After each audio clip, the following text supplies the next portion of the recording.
Morning, নমস্কার। আমি Mampi, homemaker মাম্পির আরও একটি নতুন ব্লগে আপনাদের সবাইকে স্বাগত জানাই। আশা রাখছি আপনারা সবাই খুব ভালো আছেন, আমরাও বেশ ভালো আছি। তো আবারও চলে এসেছি নতুন একটা ভিডিও নিয়ে। আশা রাখছি ভিডিওটি আপনাদের খুব ভালো লাগবে। এখন বাজে সকাল 7টা, আর সকাল 7টা থেকে আপনাদেরকে সঙ্গে নিয়ে ভিডিওটি শুরু করলাম। তবে ঘুম থেকে উঠেছি 1 ঘন্টা হয়ে গেছে, 6টার সময় ঘুম থেকে উঠেছি। বাবু 7টা থেকে পড়া ছিল, ও এইমাত্র পড়তে গেল। তবে তার আগে আমার সকালে ঘুম থেকে উঠে চেঞ্জ করে আমাদের চাও খাওয়া হয়ে গেছে। এবার টুকটুক করে সংসারের কাজে হাত দিয়ে নিয়েছি। তো এবার ঘরগুলো পরিষ্কার করে গুছিয়ে তারপরে যাব রান্না করতে। আজকে আপনাদের সঙ্গে কিছু কথা শেয়ার করতে এসেছি। প্রত্যেকটা হাউসওয়াইফদের মতো ঠিক আমারও কাজের রুটিন সেম থাকে। আপনারা যে যে কাজগুলো বাড়িতে করেন ঠিক সেই কাজগুলোই আমাকে বাড়িতে করতে হয়। তবে হ্যাঁ, কিছু কিছু মানুষের হেল্পিং হ্যান্ড থাকে। আমার যেমন হেল্পিং হ্যান্ড নেই, আমাকে বাড়ির সমস্তটাই আমাকে নিজে হাতে করতে হয়, নিজে হাতে দেখতে হয়। তার পাশাপাশি আমি এখন শুধুমাত্র হাউসওয়াইফ তো একদমই নই। তার কারণ এই যে আমি ইউটিউবে কাজ করি, যেহেতু আমি এখান থেকে আর্ন করি, আর এখানে আমাকে একটা যথেষ্ট টাইম দিতে হয়। আমার এই ভিডিওর পেছনে অনেকটা টাইম স্পেন্ড করতে হয়, তাহলে এটাকে আমি কাজ হিসেবে নিতেই পারি। অ্যাজ আ হোমমেকার আমার বাড়ির সমস্ত দিক দেখার পাশাপাশি আমি একজন মাদার, তো আমার সন্তানের দিকেও আমাকে খেয়াল রাখতে হয়। তার পাশাপাশি আমি যেহেতু এখন কাজ করছি, তো আমার কাজের দিকেও যথেষ্ট টাইম আর যথেষ্ট পরিশ্রমের সঙ্গে আমাকে এই কাজগুলো করতে হয়। আপনারা সবাই জানেন এটা আমার ডেলি ব্লগের চ্যানেল। প্রতিদিন বাড়িতে আমি কি কাজ করি, কিভাবে স্মার্টলি গুছিয়ে তাড়াতাড়ি সংসারটাকে মেনটেন করে রাখি, সেটারই চ্যানেল। আর আপনারা সেই ভিডিওগুলো আজ পর্যন্ত আপনারা অনেক ভালোবাসা দিয়েছেন, দিয়ে যাচ্ছেন এখনো পর্যন্ত। আর অনেক প্রশংসা পেয়েছি আপনাদের কাছ থেকে এই কাজের জন্য। আর তার জন্য আপনাদের কাছে আমি অনেক অনেক কৃতজ্ঞ, অনেক থ্যাঙ্কফুল। প্রথম থেকেই আমি প্রচুর ভালোবাসা পেয়েছি এই চ্যানেলের মাধ্যমে আপনাদের কাছ থেকে খুব অল্প সময়ে। আমার দৈনন্দিনের কাজগুলোকে আমি পার্ট বাই পার্ট গুছিয়ে প্রেজেন্ট করার চেষ্টা করি আপনাদের সামনে। আর সেই কাজগুলো দেখে আপনারা ভীষণ প্রশংসা করেন। অনেক দিদিভাইরা, অনেক বোনেরা আমায় ভীষণ প্রশংসা করে যে মাম্পি, তোমার কাজ দেখে আমি এনার্জি পাই, তোমার মতো করে কাজ করার চেষ্টা করি, বা তোমার কাছ থেকে অনেক বেশি ইন্সপায়ার হই, কাজের প্রতি মোটিভেট আসে। আপনাদের এত ভালোবাসা আর প্রশংসা পেয়েছি, যে কারণে আমি সত্যি বলতে আমার মনে হয় না কেউ কোনো সময় যদি ভালোবাসা আর প্রশংসা পায়, কার না ভালো লাগে, সবারই ভালো লাগে। আর কেউই চায় না যাতে সেই জিনিসটা হাতছাড়া হয়ে যাক।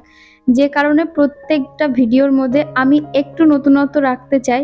আমার ভিডিও তাতে ছোট হলেও কিছু করার নেই, আমি কিন্তু প্রত্যেকদিন ভিডিওর মধ্যে একটু অন্যরকম রাখার চেষ্টা করি, যাতে আপনাদের একটুও বোর ফিল না হয়।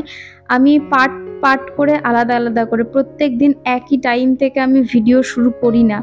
আমি কোনোদিন বেলার থেকে শুরু করি, কোনোদিন সন্ধ্যার থেকে শুরু করি, কোনোদিন সকাল থেকে শুরু করি।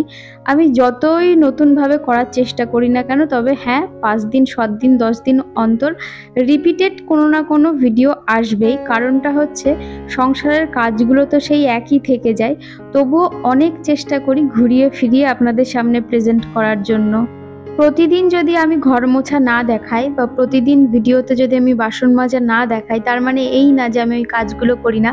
আমাকে কিন্তু প্রতিদিন করতে হয়। আমাকে অনেক দিদিভাই বোনেরা প্রথম দিকে বলতো, মাম্পি তুমি ডেলি ব্লগ দাও, প্রতিদিন তুমি ব্লগ দাও। আমি প্রতিদিন যে কাজগুলো করি প্রতিদিন আমি ব্লগ দিতেই পারি, কিন্তু তোমাদের একঘেয়েমি লেগে যাবে। আমি চাই প্রত্যেকদিন ভিডিওর মধ্যে একটু ঘুরিয়ে ফিরিয়ে দেওয়ার চেষ্টা করি। কাজগুলো যতই সেম হোক না কেন, তা সত্ত্বেও আমি ঘুরিয়ে প্রেজেন্ট করার চেষ্টা করি। যেসব দিদিভাই এবং বোনেরা আমার যে ভিউয়ার্সগুলো রয়েছে, যারা ডেলি ব্লগ দেখতে পছন্দ করে, আমি এটাও জানি যে আমার ভিডিওর পাশাপাশি আরও অন্যদের ভিডিও তারা দেখে। এবার তাদের সেই ভিডিওগুলো দেখে যদি একঘেয়েমি না লাগে, তাহলে আমার মনে হয় না যে আমার ভিডিও দেখে তাদের একঘেয়েমি লাগার কথা। যারা অনেক বড় ক্রিয়েটাররা রয়েছে, তারা হাতে ফোনটা নিয়ে ফোনের সামনে বসেই 10 মিনিট কথা বলে টাইম কাটিয়ে দেবে 20 মিনিটের ভিডিওর মধ্যে, তাদের বিষয় আলাদা।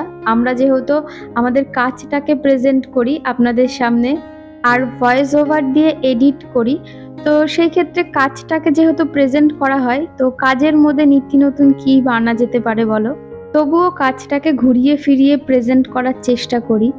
তো যাই হোক, আশা করছি আপনারা আমার কথাটা বুঝতে পারবেন। আসলে আমি এরকম কমেন্ট পাই না সচরাচর। তো গত ভিডিওতে আমি এরকম কমেন্ট পেয়েছি যে তোমার ভিডিওটা একঘেয়েমি হয়ে যাচ্ছে। তো সেই কথাটা শুনেই আমার মনে হলো আমার রিপ্লাই দেওয়া দরকার। এদিকে কথা বলতে বলতে আমার ঘরের সমস্ত কাজ সারা হয়ে গেছে। আজকে ব্যালকনিটা একটু পরিষ্কার করলাম, যদিও প্রায়ই করে থাকি। আর আজকে সকালের ব্রেকফাস্টে তৈরি করব ডিজানোর পাস্তা। আর এই ডিজানোর পাস্তাটা ভীষণই হেলদি। এটা 100% হোল হুইট আর সেমোলিনা দিয়ে তৈরি। এর মধ্যে প্রচুর পরিমাণে প্রোটিন রয়েছে, zero cholesterol, no trans fat, তার সঙ্গে কোনো আর্টিফিশিয়াল কালার, কোনো আর্টিফিশিয়াল ফ্লেভার আর প্রিজারভেটিভ কোনো কিছুই নেই, যে কারণে এটা অনেক বেশি হেলদি হয়ে যায়। আর আজকে আমি করতে চলেছি এগ পাস্তা। এর আগে আপনাদের সঙ্গে red sauce pasta, white sauce pasta সব কিছুই শেয়ার করেছি, তবে এরকম এগ পাস্তা আমার বিশেষ করে ভীষণ প্রিয়। তো আজকে সেটাই করছি। আপনারা যে কোনোভাবে করতে পারেন, আপনাদের টেস্ট অনুযায়ী, খেতে ভীষণ ভালো হয়। আপনারা যদি এই পাস্তাটি পারচেস করতে চান, আমার ডিসক্রিপশনে লিংক দেওয়া থাকবে, তো আপনারা চাইলে ওখান থেকে বাই করতে পারেন। এদিকে আমার পাস্তা রেডি হয়ে গেছে, তো চলুন খেয়ে নিই। তো এদিকে ব্রেকফাস্ট সেরে সোজা চলে এসেছি দুপুরে রান্না করতে। প্রথমে ভাতটা বসিয়ে দিয়েছি, আর এদিকে এই যে ভেন্ডি কেটে রেখেছি। আজকে করব ভেন্ডি দিয়ে আলু দিয়ে সর্ষে পোস্ত, যেটা আমার বাড়িতে প্রায়ই হয়ে থাকে। আসলে বিজয় বাজার থেকে ভেন্ডি নিয়ে আসাই এই সর্ষে পোস্ত খাওয়ার জন্য, তো সেটা তো আমাকে করে দিতেই হয়। হয়তো আপনাদের দেখতে দেখতে বিরক্তি লেগে যাবে কোন দিন, যে মাম্পি তুমি এই সর্ষে ভেন্ডি খেয়েই যাও খেয়েই যাও।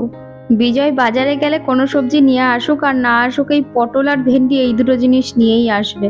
আর সুলতা দিদিভাই তো সবসময়ই বলে, মাম্পি তোমার হাতের এই সর্ষে ভেন্ডি সত্যিই ভীষণ ভালো হয়।